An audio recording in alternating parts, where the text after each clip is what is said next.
எல்லாருக்கும் வணக்கம்.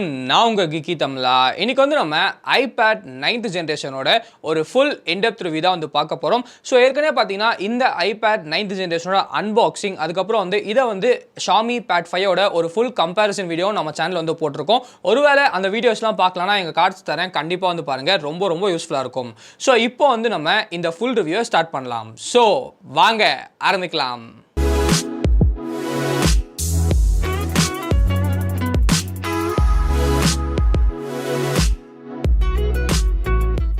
Okay guys, first நம்ம பில் குவாலிட்டியை பற்றி பேசலாம். ஸோ பில் குவாலிட்டி அப்படி எடுத்தீங்கன்னா ஆப்பிள் நம்மளுக்கு ஒரு காஸ்ட் கட்டும் பண்ணல, ஒரு ப்ரீமியமான பில் குவாலிட்டி கொடுத்துருக்காங்க. ஃப்ரண்ட்ல நமக்கு கிளாஸ் இருக்கு, பின்னாடி பார்த்தீங்கன்னா ஃபுல்லாக நம்மளுக்கு மெட்டல் கொடுத்துருக்காங்க.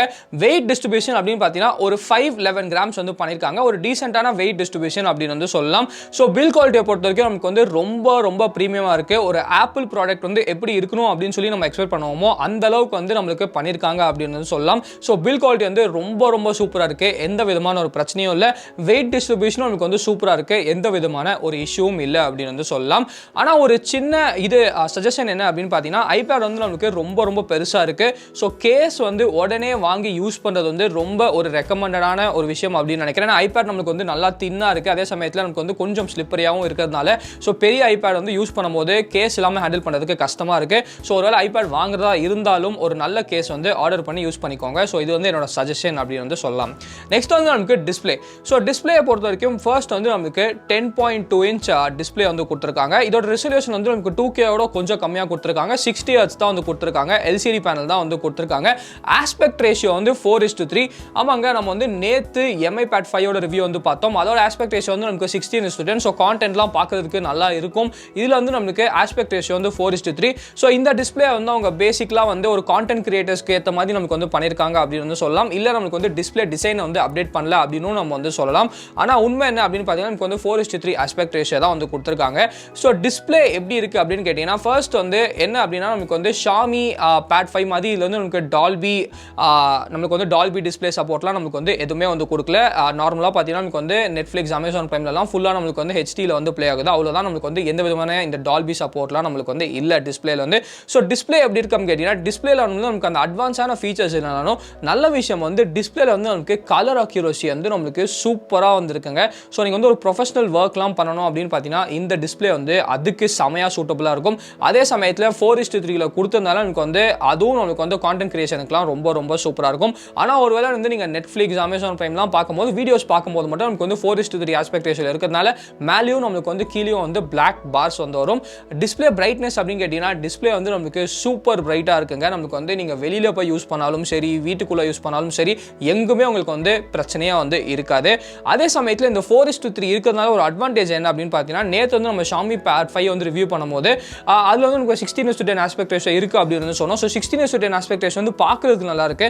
ஆனால் ப்ராக்டிக்கலாக நம்ம யூஸ் பண்ணும்போது நம்ம 2 கை சைடில் வச்சு தான் டேப்லெட் யூஸ் பண்ண போகிறோம். ஸோ 2 கை நம்ம சைடில் வைக்கும் போது பாம் அந்த MI Pad 5ல உள்ள ரெஸ்ட் ஆகுது. ஆனால் இங்கே நமக்கு பெரிய பெசல்ஸ் இருக்கிறதுனால நம்மளால கம்ஃபர்டபுளாக வச்சு யூஸ் பண்ண முடியுது. ஸோ அந்த 4:3 பெருசாக நம்மளால கம்ப்ளைண்ட் பண்ணவே முடியாது.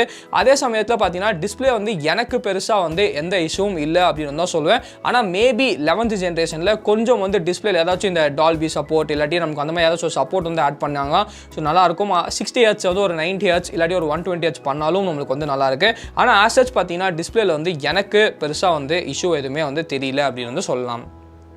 நெக்ஸ்ட் நமக்கு ஸ்டோரேஜ் அண்ட் USB. ஸோ ஸ்டோரேஜை பொறுத்த வரைக்கும் நம்மளுக்கு 64 GB ஸ்டோரேஜ் மட்டும் தான் கொடுத்துருக்காங்க. ஒரு விஷயம் என்ன அப்படின்னு பார்த்தீங்கன்னா, 8th ஜென்ரேஷன் வரைக்கும் 32 GB ஸ்டோரேஜ் தான் கொடுத்துருந்தாங்க. இப்போ நமக்கு 64 GB கொடுக்குறாங்க. அதுவே ஒரு பெரிய அப்கிரேட் அப்படின்னு சொல்லலாம். ஆனால் இன்னமும் பார்த்தீங்கன்னா 64 GB பத்த மாட்டேங்குதோ எனக்கு ஒரு கன்சர்ன் வந்திருக்கு. அதாவது லாங் டேர்மில் ஸோ நம்மளுக்கு என்ன பிரச்சனை அப்படின்னு பார்த்தீங்கன்னா, எய்தர் 64 GB வேரியன்ட் வைக்கிறாங்க, இல்லாட்டி 256 GB வேரியன்ட் தான் வைக்கிறாங்க. ஸோ நமக்கு அடுத்த வாட்டி அந்த 128 GB வெர்ஷன் நமக்கு கொண்டு வந்தாங்கன்னா ரொம்ப ரொம்ப நல்லாயிருக்கும் அப்படின்னு நினைக்கிறேன். இல்லை பேசிக் வெர்ஷனை தூக்கிட்டு இதே பிரைஸ்க்கு 128 GB கொடுத்தா நல்லாயிருக்கும். ஆனால் இதில் நமக்கு சேட்லி 64 GB ஸ்டோரேஜ் மட்டும் தான் கிடைக்குது. ஸோ ஒருவேளை 64 GB பத்தாதுன்னு நினச்சிங்கன்னா போய் காசு ஸ்பெண்ட் பண்ணி நீங்கள் 256 GB வாங்குற மாதிரி தான் இருக்கும். அதே சமயத்தில் பார்த்தீங்கன்னா இன்னொரு குறை இந்த iPad என்னன்னா, நமக்கு லைட்னிங் போர்ட் கொடுத்துருக்காங்க. ஆமாங்க, USB Type-C இல்லை, லைட்னிங் போர்ட் இருக்கு. ஸோ லைட்னிங் போர்ட் இருந்தாலும் நமக்கு சார்ஜிங்லாம் பிரச்சனை இல்லை. நீங்கள் அந்த லைட்னிங் கேபிள் யூஸ் பண்ணி சார்ஜ் பண்ணிக்கலாம். ஆனால் என்ன பிரச்சனை அப்படின்னு பார்த்தீங்கன்னா, உங்களுக்கு ஹார்ட் டிஸ்க் கனெக்ட் பண்ணணும், மைக்கை கனெக்ட் பண்ணணும், அந்த மாதிரி எக்ஸ்டர்னலாக எதை கனெக்ட் பண்ணனாலும் நீங்கள் வந்து லைட்னிங்கில் வந்து அந்த யூஎஸ்பி அடாப்டர் வந்து வாங்கிக்கணும். ஸோ அந்த அடாப்டர் நமக்கு வந்து 3000 rupeesலேருந்து 5000 rupees வந்து ஆகுது. யூஎஸ்பி டைப் சிக்கு பார்த்தீங்கன்னா சீப்பான அடாப்டர்ஸ் கிடைக்கும். ஆனால் லைட்னிங் கேபிளுக்கு நம்மளுக்கு வந்து சீப்பான அடாப்டர்ஸ் வந்து கிடைக்காது. ஏன்னா ஆப்பிள் சர்டிஃபைடாக இருந்தால் மட்டும்தான் நம்மளுக்கு வந்து சூப்பராக வேலை செய்யும். ஸோ நீங்கள் வந்து இன்னொரு 3000 rupees அது மினிமமாக ஸ்பெண்ட் பண்ணுற மாதிரி இருக்கும். ஸோ லைட்னிங் போட்டு தான் எனக்கு தெரிஞ்சு இந்த ஐபேடில் ஒரு பெரிய லெட் டவுன் அப்படின்னு சொல்லுவேன். அதே சமயத்தில் நமக்கு வந்து ஒரு நல்ல விஷயம் என்னன்னா இதில் வந்து நமக்கு HDMI அவுட்புட் சப்போர்ட் இருக்கு. ஒரு தடவை நீங்கள் வந்து அந்த கன்வெர்ட்டர் வாங்கிட்டீங்கன்னா நீங்கள் வந்து ப்ரொஜெக்டர் கனெக்ட் பண்ணிக்கலாம், டிவிக்கு கனெக்ட் பண்ணிக்கலாம். ஸோ நீங்களாம் ஆஃபீஸில் வந்து ஏதாச்சும் ப்ரெசென்டேஷன்லாம் பண்ணணும்னா ஐபேட்ல இருந்து நீங்கள் டேரெக்டாக வந்து ப்ரெசென்டேஷன் வந்து பண்ணிக்கலாம். ஸோ நேற்று வந்து MI-Pad 5 ரிவ்யூவில் அந்த சப்போர்ட் இல்லை அப்படின்னு சொல்லினா அந்த சப்போர்ட் வந்து நமக்கு ஐபேட்ல வந்து கொடுத்துருக்காங்க. இன்னொரு நல்ல விஷயம் என்ன அப்படின்னு பார்த்தீங்கன்னா நமக்கு வந்து ஹெட்ஃபோன் ஜாக்கும் வந்து கொடுத்துருக்காங்க. ஸோ ஆப்பிள் மியூசிக்லலாம் நமக்கு வந்து லாஸ்லெஸ் ஆடியோ வந்து ஐபேட் வந்து சப்போர்ட் பண்ணும். ஸோ நீங்கள் வந்து ஒரு ஆடியோ ஃப்ரீக்காக இருந்தீங்கன்னா ஆப்பிள் மியூசிக் சப்ஸ்கிரிப்ஷன் எடுத்துட்டு நீங்கள் வந்து ஒரு சூப்பரான ஹெட்ஃபோன்ஸை கனெக்ட் பண்ணிங்கன்னா வேற லெவலில் பாட்டு வந்து கேட்கலாம். ஸோ இது வந்து ஒரு சூப்பரான விஷயம் அப்படின்னு சொல்லலாம். ஸோ 2 குறை தான், 64GB ஸ்டோரேஜ் மட்டும் தான் இருக்குது. அதே சமயத்தில் பார்த்தீங்கன்னா நமக்கு வந்து லைட்னிங் போர்ட் வந்து கொடுத்துருக்காங்க. அடுத்த ஐபேடில் இதை மட்டும் நமக்கு வந்து மெயினாக அப்கிரேட் பண்ணியாங்கன்னா ரொம்ப ரொம்ப நல்லாயிருக்கும். நெக்ஸ்ட் வந்து நம்மளுக்கு ஸ்பீக்கர்ஸ். ஸோ ஸ்பீக்கர்ஸை பொறுத்த வரைக்கும் நம்மளுக்கு வந்து 2 ஸ்பீக்கர்ஸ் மட்டும்தான் வந்து கொடுத்துருக்காங்க. அந்த 2 ஸ்பீக்கர்ஸில் நமக்கு வந்து டால்பி சப்போர்ட் வந்து இருக்குது. ஸோ நேற்று MI-Pad 5 கம்பேர் பண்ணும்போது கண்டிப்பாக அந்த அளவுக்கு ஸ்பீக்கர்ஸ் வந்து நமக்கு லவுடாக இல்லை அப்படின்னு சொல்லலாம். ஆனால் இந்த ஸ்பீக்கர்ஸ் வந்து நமக்கு டீசென்ட் லவுடாக இருக்குது. அதே சமயத்தில் பார்த்தீங்கன்னா நமக்கு வந்து கொஞ்சம் வந்து ஸ்பீக்கர்ஸ் ரொம்ப ரொம்ப கிளாரிட்டியாகவும் இருக்குது அப்படின்னு வந்து சொல்லலாம். ஸோ சூப்பர் லவுடாக இல்லைனாலும் நமக்கு வந்து கிளாரிட்டியாக இருக்குது. ஸோ ஸ்பீக்கர்ஸ் வந்து டீசெண்டாக இருக்குது, பயங்கரமாக இருக்குது அப்படின்னு சொல்ல மாட்டேன். ஆனால் டீசெண்டாக நமக்கு வந்து ஆப்பிள் வந்து பண்ணியிருக்காங்க. நெக்ஸ்ட் வந்து நமக்கு பயோமெட்ரிக்ஸ். ஸோ பயோமெட்ரிக்ஸை பொறுத்த வரைக்கும் இதில் வந்து நமக்கு ஃபேஸ் ஐடி சப்போர்ட் இல்லை, ஆனால் நமக்கு வந்து டச் ஐடி சப்போர்ட் வந்து கொடுத்துருக்காங்க. அந்த டச் ஐடி கொடுத்தது ரொம்ப ரொம்ப சூப்பராக இருக்குங்க. ஸோ நமக்கு வந்து சேஃபாக வந்து ஐபேட் வந்து ஓப்பன் பண்ண முடியுது. அதே சமயத்தில் நமக்கு வந்து அந்த டச் ஐடி ரொம்ப ரொம்ப ஃபாஸ்ட்டாகவும் இருக்குது, எந்த விதமான ஒரு பிரச்சனையும் இல்லை அப்படின்னு சொல்லலாம். ஸோ டச் ஐடியை நம்மளுக்கு அப்படியே வைக்கிறது ஒரு சூப்பரான விஷயம் அப்படின்னு தான் நினைக்கிறேன். நெக்ஸ்ட் வந்து நமக்கு பர்ஃபார்மன்ஸ். ஸோ பர்ஃபார்மன்ஸை பற்றி நம்ம என்னங்க பேசுறது, உங்களுக்கே தெரியும். இதில் வந்து A13 பயோனிக் சிப் செட் வந்து கொடுத்துருக்காங்க வித் நியூரல் இன்ஜின் சப்போர்ட் வந்து இருக்கு. பர்ஃபார்மன்ஸ் வந்து தூக்கி சாப்பிட்ருங்க. நீங்கள் வந்து என்ன அப்ளிகேஷன் கொடுத்தாலும் நான் ஒரு தடவை கூட ஒரு பர்ஃபார்மன்ஸ் இஷ்யூ வந்து நான் பார்த்ததே இல்லைங்க. நான் வந்து இதில் இத்தனைக்கும் பார்த்தீங்கன்னா நமக்கு வந்து நார்மலாக வந்து யூஸ் பண்ணல, கேம்ஸ் வந்து ஆடினேன். அது இல்லாமல் ப்ரோக்ரியேட் யூஸ் பண்ணேன், அதுக்கப்புறம் வந்து லைட் ரூம் யூஸ் பண்ணேன், ஃபோட்டோஷாப் யூஸ் பண்ணேன். எல்லாம் ஹெவியான அப்ளிகேஷன்ஸ் எல்லாமே வந்து ரன் பண்ணேன். ஹெவியான அப்ளிகேஷன்ஸ் ரன் பண்ணாலும் சரி, நீங்கள் வந்து நார்மல் அப்ளிகேஷன்ஸ் ரன் பண்ணாலும் சரி, பர்ஃபார்மன்ஸ் வந்து தூக்கி சாப்பிட்ரும் வேற லெவலில் வந்து இருக்குது. 30,000 rupeesக்குலாம் இந்த அளவுக்கு பவர்ஃபுல்லான ப்ராசஸரே எனக்கு தெரிஞ்சு எந்த டேப்லெட்ஸ்லையும் கொடுக்க மாட்டாங்க. ஸோ அந்த அளவுக்கு பவர்ஃபுல்லாக இருக்குது. ஸோ A13 பயோனிக் வந்து ஒரு பீஸ்ட் அப்படின்னு வந்து நம்ம சொல்லலாம். நெக்ஸ்ட் வந்து நமக்கு சாஃப்ட்வேர். ஸோ என்னதான் நம்ம வந்து ஹார்ட்வேரில் இது கொடுக்கல அது கொடுக்கலன்னு சொன்னாலும் சாஃப்ட்வேரில் ஆப்பிள் தான் கிங்குங்க ஐபேடுக்கு வந்து. ஏன் அப்படின்னு பார்த்தீங்கன்னா iPad OS நமக்கு வந்து 15 அவுட் ஆஃப் த பாக்ஸ் வந்து கொடுக்குறாங்க. iPad OS வந்து ஆண்ட்ராய்டை கம்பேர் பண்ணும்போது 100 மடங்கு வந்து ரொம்ப ரொம்ப ஒரு மெச்சூர்டான OS அப்படின்னு வந்து சொல்லலாம். கெஸ்டர்ஸாக இருந்தாலும் அந்த விட்ஜெட்ஸாக இருந்தாலும் எதுவாக இருந்தாலும் ஃபுல் சிஸ்டமே பார்த்தீங்கன்னா ரொம்ப ரொம்ப ஆண்ட்ராய்டை ஒரு மெச்சூர்டான ஒரு சிஸ்டம் வந்து கொடுத்துருக்காங்க. ஸோ யூஸ் பண்ணுறதுக்கு உண்மையிலே ஒரு டேப்லெட்டை யூஸ் பண்ண மாதிரி இருக்குது. நிறைய ஆண்ட்ராய்டு டேப்லெட்ஸ்லாம் நம்ம யூஸ் பண்ணும்போது ஒரு மொபைலில் தான் பெரிய மொபைல் யூஸ் பண்ணுற மாதிரி இருக்கும். ஆனால் இவங்க வந்து உண்மையிலே ஒரு டேப்லெட் யூஸ் பண்ணுற எக்ஸ்பீரியன்ஸ் வந்து நமக்கு கொடுக்குறாங்க. அது இல்லாமல் பார்த்தீங்கன்னா ஆப்பிள் வந்து ஈஸியாக இன்னொரு 5 வருஷத்துக்கு சாஃப்ட்வேர் அப்டேட் வந்து கொடுப்பாங்க. ஸோ அது வந்து ஆண்ட்ராய்டில் யாருமே கொடுக்க மாட்டாங்க. ஸோ 5 வருஷத்துக்கு சாஃப்ட்வேர் அப்டேட் அப்படின்றதே ஒரு பெரிய பெரிய ப்ளஸ் பாயிண்ட் அப்படின்னு சொல்லலாம். நெக்ஸ்ட் வந்து நம்மளுக்கு எக்கச்சக்கமான ப்ரோ அப்ளிகேஷன்ஸ் வந்து அவைலபிளாக இருக்குது. So Netflix, Amazon prime, games இது எல்லாமே வந்து உங்களுக்கு நார்மலான ஆண்ட்ராய்டு டேப்லெட்டும் கிடைக்கும். ஆனால் நார்மலான ஆண்ட்ராய்டு டேப்லெட்டில் கிடைக்காத விஷயம் இதில் என்னெல்லாம் இருக்குது அப்படின்னு பார்த்தீங்கன்னா லைட் ரூம் இருக்குது. அதுக்கப்புறம் பார்த்தீங்கன்னா நமக்கு வந்து அடோபோட ஃபோட்டோஷாப் இருக்குது, இல்லுஸ்ட்ரேட்டர் இருக்குது, ப்ரோக்ரியேட் இருக்குது, லூமா ஃபியூஷன் இருக்குது, நோட்டபிலிட்டி இருக்குது. இந்த மாதிரி சொல்லிக்கிட்டே போகலாங்க. இந்த அப்ளிகேஷன்லாம் எதுவுமே வந்து உங்களுக்கு ஆண்ட்ராய்டில் கிடைக்காது. எல்லா அப்ளிகேஷன்ஸும் நமக்கு வந்து ஐபேடில் மட்டும்தான் நமக்கு வந்து கிடைக்கும். நீங்கள் வந்து ஸ்டூடெண்ட்டாக இருந்தால் நமக்கு அந்த நோட்டபிலிட்டி அப்ளிகேஷன்லாம் இருந்துச்சு. ஸோ அதெல்லாம் எக்கச்சக்கமான நோட்ஸ் வந்து நீங்கள் எடுத்துக்கலாம். ஸோ இதெல்லாமே வந்து நமக்கு ஐபேடில் அவைலபிளாக இருக்குது. ஸோ சாஃப்ட்வேரில் வந்து iPad OS கிளியர் வின்னருங்க. இதெல்லாம் வந்து ஆண்ட்ராய்டால் தொடக்கூட முடியாது அப்படின்னு சொல்லுவேன். ஸோ அந்த அளவுக்கு சாஃப்ட்வேர் வந்து ரொம்ப சூப்பராக வந்து பண்ணியிருக்காங்க. சாஃப்ட்வேருக்காக கூட நம்ம வந்து அந்த ஸ்டோரேஜும் அதுக்கப்புறம் வந்து அந்த லைட்டிங் போட கூட மன்னிச்சு விடலாம் அப்படின்னு நினைக்கிறேன். ஆனால் உண்மையிலே சொல்லணும்னா என்ன சொல்ல வரேன் அப்படின்னு உங்களுக்கு புரிஞ்சிருக்கும்னு நினைக்கிறேன். நம்மளுக்கு வந்து iPad OS அவ்வளோ சூப்பராக இருக்குங்க. நெக்ஸ்ட் வந்து நம்மளுக்கு Mac OS-ஓட இன்டகிரேஷன். ஆமாங்க, உங்ககிட்ட வந்து ஒரு iMac இல்லாட்டி வேறு ஏதாச்சும் ஒரு ஆப்பிள் ப்ராடக்ட் இருந்துச்சுன்னா அதோட சூப்பராக வந்து நம்மளுக்கு எக்கோ சிஸ்டமில் இன்டகிரேட் வந்து பண்ணுறாங்க. ஃபார் எக்ஸாம்பிள் நம்மளுக்கு வந்து நீங்கள் வந்து ஜஸ்ட் வந்து ஒரே iCloud அக்கௌண்ட்டில் சைன்இன் பண்ணிட்டு அது பக்கத்தில் வந்து வச்சாலே போதுங்க. நமக்கு வந்து டேரெக்டாக வந்து மேக்கில் வந்து என்ன இருக்கோ அதை உங்களோட கீபோர்டு உங்களோட மவுஸை யூஸ் பண்ணி டேரெக்டாக வந்து இல்லை ட்ரான்ஸ்ஃபர் வந்து பண்ணிக்கலாம். அது இல்லாமல் பார்த்தீங்கன்னா நமக்கு வந்து உங்ககிட்ட வந்து மேக் இருந்துச்சுன்னா நீங்கள் வந்து மேக்கோட செகண்ட் ஸ்க்ரீனாக கூட உங்கள் iPad வந்து யூஸ் பண்ணிக்கலாம். அதுக்கப்புறம் ஹேண்ட் ஆஃப் அப்படின்னு சொல்லி ஒரு ஃபீச்சர் வந்து கொடுக்குறாங்க. ஸோ இந்த மாதிரி எக்கச்சக்கமான ஃபீச்சர்ஸ் வந்து நம்மளுக்கு ஒரு மாதிரி இன்பில்ட் வந்து பண்ணியிருக்காங்க.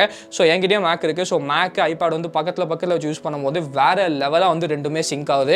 ஸோ இது எல்லாமே நம்மளால ஆண்ட்ராய்டில் பண்ண முடியாது. இதை வந்து சூப்பராக வந்து ஆப்பிள் வந்து டெவலப் பண்ணியிருக்காங்க. என்னடா அப்பீல் ஆகுற அப்படின்னு வந்து நீங்கள் நினைக்கலாம். ஆனால் உங்ககிட்ட ஆப்பிள் ப்ராடக்ட் வந்து இருந்துச்சுன்னா நீங்கள் வந்து யூஸ் பண்ணி பாருங்கள். உங்களுக்கு வந்து விட மனசே வராது. அந்த அளவுக்கு வந்து ரொம்ப சூப்பராக வந்து வேலை செய்யுது. ஆக்சுவலி இதை பற்றி டெடிகேட்டடாக ஒரு வீடியோ வேணும் அப்படின்னு நினச்சிங்கன்னா கீழே வந்து கமெண்ட்ஸில் வந்து கமெண்ட் பண்ணுங்கள். நான் வந்து பண்ணுறேன் எந்த அளவுக்கு வந்து சூப்பராக வேலை செய்யுது அப்படின்னு சொல்லி அந்த வீடியோவில் நான் வந்து டீட்டெயில்டாக வந்து காட்டுறேன். நெக்ஸ்ட் வந்து நமக்கு ஆக்சசரிஸ். ஸோ ஆக்சசரிஸை பொறுத்த வரைக்கும் நமக்கு வந்து ஆப்பிள் பென்சில் ஜென்ரேஷன் 1 சப்போர்ட் வந்து கொடுத்துருக்காங்க. அதுக்கப்புறம் நமக்கு வந்து கீபோர்ட் கேஸ் சப்போர்ட் வந்து கொடுத்துருக்காங்க. ஸோ கீபோர்ட் கேஸ் வந்து ஆப்பிளோட கீபோர்ட் கேஸ் வந்து உண்மையிலே ரொம்ப காஸ்ட்லி. அதை தவிர நீங்கள் வந்து எக்கச்சக்கமான லாஜிடெக் கீபோர்ட் கேஸ் இருக்குது. ஸோ நிறைய கீபோர்ட் கேஸ் வந்து சப்போர்ட் பண்ணுறாங்க. ஸோ நீங்கள் வந்து எந்த கீபோர்ட் கேஸாக இருந்தாலும் நீங்கள் வந்து பர்ச்சேஸ் வந்து பண்ணிக்கலாம். ஆப்பிள் பென்சிலை பொறுத்த வரைக்கும் நமக்கு வந்து 7,100 rupees வந்து நீங்கள் பர்ச்சேஸ் பண்ணிக்கலாம். அது இல்லாமல் பேங்க் ஆஃபர்ஸ்லாம் போய் ஒரு 6,000 rupees வந்து நீங்கள் பர்ச்சேஸ் பண்ணிக்கலாம். ஸோ ஆக்சசரிஸை பொறுத்த வரைக்கும் நான் வந்து கீபோர்ட் கேஸை வந்து டெஸ்ட் பண்ணல. ஆனால் ஆப்பிள் பென்சில் ஜென்ரேஷன் 1 வந்து நான் டெஸ்ட் பண்ணேன். ஸோ இங்கே வந்து நான் மேலே கார்ட்டனுக்கு தனியாக வீடியோவும் போட்டிருக்கேன். அதை பார்க்கலான்னு அங்கே வந்து கண்டிப்பாக பாருங்கள். ஸோ ஆப்பிள் பென்சில் ஜென்ரேஷன் வந்து சூப்பர் வர்த் இட் அப்படின்னு சொல்லலாம். நீங்கள் வந்து அதிகமாக நோட்ஸ் எடுப்பீங்க, ட்ராப் பண்ணுறீங்கன்னா அந்த அளவுக்கு வந்து எனக்கு தெரிஞ்சு எந்த ஸ்டைலிஷும் வேலை செய்யாது அப்படின்னு நினைக்கிறேன். அந்தளவுக்கு உண்மையிலே வந்து ஒரு பேப்பரில் எழுதுகிற மாதிரி தாங்க இருக்குது. அதை வச்சு நீங்கள் எழுதுனீங்கன்னா பெயிண்ட் பண்ணும்போதும் அந்த ப்ரெஷர் சென்சிட்டிவிட்டிலாம் ரொம்ப சூப்பராக இருக்குது. ஸோ என்ன கேட்டிங்கன்னா ஐபேட் வாங்கினீங்கன்னா அதில் இன்வெஸ்ட் பண்ணுறதும் ஒரு சூப்பரான ஆப்ஷன் அப்படின்னு வந்து நினைக்கிறேன். நெக்ஸ்ட் வந்து நமக்கு பேட்டரி. ஸோ பேட்டரியை பொறுத்த வரைக்கும் 8557 mAh பேட்டரி வித் நம்மளுக்கு வந்து 20 வாட் சார்ஜர் வந்து கொடுத்துருக்காங்க அவுட் ஆஃப் த பாக்ஸ். ஆமாங்க, சார்ஜர் வந்து இருக்குது. சார்ஜர் வந்து ரிமூவ் வந்து பண்ணல. அதெல்லாம் பார்த்தீங்கன்னா நமக்கு வந்து சார்ஜிங் டைம் எவ்வளோ நேரம் இருக்குதுன்னா நமக்கு வந்து 2.5 மணி நேரம் சார்ஜிங் டைம் வந்து நம்மளுக்கு எடுக்குது அப்படின்னு வந்து சொல்லலாம். ஸோ பேட்டரி லைஃபை பொறுத்த வரைக்கும் எனக்கு வந்து ஒரு 6.5 hours ஆஃப் பேட்டரி லைஃப் வந்து கிடச்சிது. அதாவது SOT ஸ்க்ரீன் ஆன் டைம் வந்து. ஸோ காலையில் வந்து சார்ஜ் பண்ணிங்கன்னா நைட் வரைக்கும் நமக்கு வந்து ஸ்க்ரீன் ஆன் டைம் வந்து அதாவது நைட் வரைக்கும் நீங்கள் வந்து ஈஸியாக வந்து யூஸ் பண்ணிக்கலாம். ஆவரேஜாக பார்த்தீங்கன்னா ஒரு 6.5 hours ஸ்க்ரீன் ஆன் டைம் வந்து கிடைக்கும். ஸோ நீங்கள் வந்து ஒரு லைட் யூஸராக இருந்தீங்கன்னா உங்களுக்கு 1.5 day ஆஃப் பேட்டரி லைஃப் வரைக்கும் கூட வந்து கிடைக்கும். ஒருவேளை நீங்கள் வந்து ஹெவி யூஸராக இருந்தீங்கன்னா உங்களுக்கு வந்து ஒரு 1 day ஆஃப் பேட்டரி லைஃப் வந்து ஈஸியாக கிடைக்கும். ஸோ டெய்லியும் நைட் வந்து நீங்கள் சார்ஜ் போட்டு காலையில் வந்து ஐபேடை யூஸ் பண்ணுற மாதிரி இருக்கும். ஸோ பேட்டரி லைஃப்லையும் எனக்கு வந்து பெருசாக வந்து பிரச்சனை இல்லை அப்படின்னு வந்து சொல்வேன். நெக்ஸ்ட் வந்து நமக்கு கேமரா. ஸோ கேமராவை பொறுத்த வரைக்கும் ஃபர்ஸ்ட் வந்து நம்மளுக்கு selfie camera 12 megapixel selfie camera கொடுத்துருக்காங்க. 8 மெகாபிக்சல் பேக் கேமரா வந்து கொடுத்துருக்காங்க. ரெண்டுத்துலையும் நமக்கு வந்து 1080p 30 fps தான் மேக்ஸிமம் வீடியோ வந்து சப்போர்ட் பண்ணுறாங்க. சென்டர் ஸ்டேஜ் சப்போர்ட் வந்து கொடுத்துருக்காங்க. ஸோ சென்டர் ஸ்டேஜ்னா பேசிக்கலாக என்னன்னா நீங்கள் வந்து என்ன வீடியோ கால் பேசினாலும் இந்த சென்டர் ஸ்டேஜ் வந்து நமக்கு ஆக்டிவேட் ஆகும். ஸோ சென்டர் ஸ்டேஜ் ஆக்டிவேட் ஆச்சுன்னா நீங்கள் வந்து எந்த சைட் நடந்தாலும் அந்த கேமரா வந்து உங்களை அப்படியே வந்து கரெக்டாக ஃப்ரேம்குள்ளே வந்து வச்சுக்கும். ஸோ வீடியோ கால்ஸ் வந்து நீங்கள் நடந்துகிட்டே பேசணும் அப்படின்னும் போது இந்த சென்டர் ஸ்டேஜ் வந்து ரொம்ப யூஸ்ஃபுல்லாக இருக்குது. இந்த சென்டர் ஸ்டேஜ் ஃபீச்சர் வந்து ஒரு சூப்பரான ஃபீச்சர் அப்படின்னு வந்து சொல்லலாம். ஆனால் கேமரா குவாலிட்டி எப்படி இருக்குது அப்படின்னு கேட்டிங்கன்னா கேமராஸ் வந்து ஆப்பிள் கண்டிப்பாக அப்கிரேட் பண்ணியே ஆகணுங்க. கேமராஸ் வந்து ரொம்ப மோசமாக தான் இருக்குது அப்படின்னு சொல்லலாம். பேக் கேமரா இருந்தாலும் செல்ஃபி கேமரா இருந்தாலும். ஸோ ஏதோ ஒரு கேமரா இருக்குது டாக்குமெண்ட் ஸ்கேனிங்க்கு வீடியோ கால்ஸ்க்கு மட்டும்தான் யூஸ் பண்ணிக்கலாம் அப்படின்னு நினைக்கிறேன். மற்றபடி கேமராஸ் வந்து ரொம்ப சூப்பராலாம் இருக்குது அப்படின்னு சொல்லவே முடியாது. ஸோ அடுத்த ஜென்ரேஷனில் ஆப்பிள் வந்து கேமராஸ் கண்டிப்பாக அப்கிரேட் பண்ணியே தான் ஆகணும். ப்ரைஸிங்கை பொறுத்த வரைக்கும் நமக்கு வந்து 31,900 rupees எம்ஆர்பிங்க. ஆனால் அமேசானில் எப்போவுமே நமக்கு வந்து ஒரு 30,000 rupeesக்கு அவைலபிளாக இருக்கும். அது இல்லாமல் 3,000 rupees வந்து உங்களுக்கு HDFC கேஷ்பேக் எப்போவுமே அதாவது இன்ஸ்டன்ட் டிஸ்கவுண்ட்டே உங்களுக்கு வந்து அவைலபிளாக இருக்கும். ஸோ ஒரு 26,000 rupeesலேருந்து 27,000 rupeesக்கு உங்களால் வந்து ஈஸியாக இது வந்து பர்ச்சேஸ் பண்ணிக்க முடியும். நான் பர்ச்சேஸ் பண்ணது அப்படின்னு பார்த்தீங்கன்னா நமக்கு வந்து 27,000 rupeesக்கு வந்து பர்ச்சேஸ் வந்து பண்ணேன். ஸோ 27,000 rupeesக்கு இது வர்த்தா அப்படின்னு கேட்டிங்கன்னா ஃபர்ஸ்ட் வந்து இதில் இருக்க கான்ஸ் மட்டும் நீங்கள் வந்து தெரிஞ்சுக்கோங்க. கான்ஸை பொறுத்த வரைக்கும் லைட்னிங் போர்ட் வந்து கொடுத்துருக்காங்க. ஸோ அந்த கன்வெர்ட்டர் உங்களுக்கு வந்து தேவைப்படுச்சுன்னா கன்வெர்ட்டர் 3,000 ரூபா நீங்கள் செலவு பண்ண வேண்டியதாக இருக்கும். அது இல்லாமல் பார்த்தீங்கன்னா உங்களுக்கு வந்து 64 GB ஸ்டோரேஜ் மட்டும்தான் வந்து கொடுத்துருக்காங்க. ஸோ ஸ்டோரேஜ் உங்களுக்கு 256 GB வேணும்னா எக்ஸ்ட்ரா ஒரு 10,000 ரூபா செலவு பண்ணணும். இல்லை அந்த கன்வெர்ட்டர் வாங்கிட்டு உங்ககிட்ட ஹார்ட் டிஸ்க் இருந்துச்சுன்னா அந்த ஹார்ட் டிஸ்க் வந்து நீங்கள் கனெக்ட் வந்து பண்ணிக்கலாம். அது இல்லாமல் நம்மளுக்கு வந்து ஸ்பீக்கர்ஸை பொறுத்த வரைக்கும் நல்ல ஸ்பீக்கர்ஸ் தான் கொடுத்துருக்காங்க இல்லை அப்படின்னு சொல்லலாம். ஆனால் iPad 5 அளவுக்கு நம்மளுக்கு வந்து ஸ்பீக்கர்ஸ் இல்லை. அப்புறம் கேமராஸ். ஸோ கேமராஸ் வந்து நமக்கு மொக்கையாக இருக்குது. ஸோ இந்த ஒரு 4 விஷயம் மட்டும் உங்களுக்கு வந்து பரவாயில்ல அப்படின்னு நினச்சிங்கன்னா எனக்கு பர்சனலாக இந்த 4 விஷயம் வந்து பிரச்சனையாக வந்து தெரியல. எனக்கு அந்த ஸ்டோரேஜும் அந்த லைட்டிங் போர்ட் மட்டும் தான் வந்து பிரச்சனையாக இருந்துச்சு. ஸோ நான் கன்வெர்ட்டரை கண்டிப்பாக வாங்கியே ஆகணும். என்னோட ஹார்ட் டிஸ்க் வந்து கனெக்ட் பண்ணிப்பேன். மற்றபடி பார்த்தீங்கன்னா எனக்கு வந்து பெருசாக பிரச்சனையாக எதுவுமே வந்து பரல. ஸோ உங்களுக்கு அது பிரச்சனையாக இல்லை அப்படின்னு நினச்சிங்கன்னா ஐபேட் வந்து இன்றைக்கும் இந்த 9th ஜென்ரேஷன் வந்து ஒரு ஸ்டூடெண்ட்ஸ்லாம் வாங்குறதுக்கு சூப்பர் வர்த்தியான இன்வெஸ்ட்மெண்ட் அப்படின்னு வந்து சொல்லலாம். ஏன்னா இப்போ நீங்கள் வாங்கிட்டீங்கன்னா அடுத்த 5-6 வருஷத்துக்கு நீங்கள் வந்து கண்டிப்பாக வந்து யூஸ் பண்ணிக்கலாம்.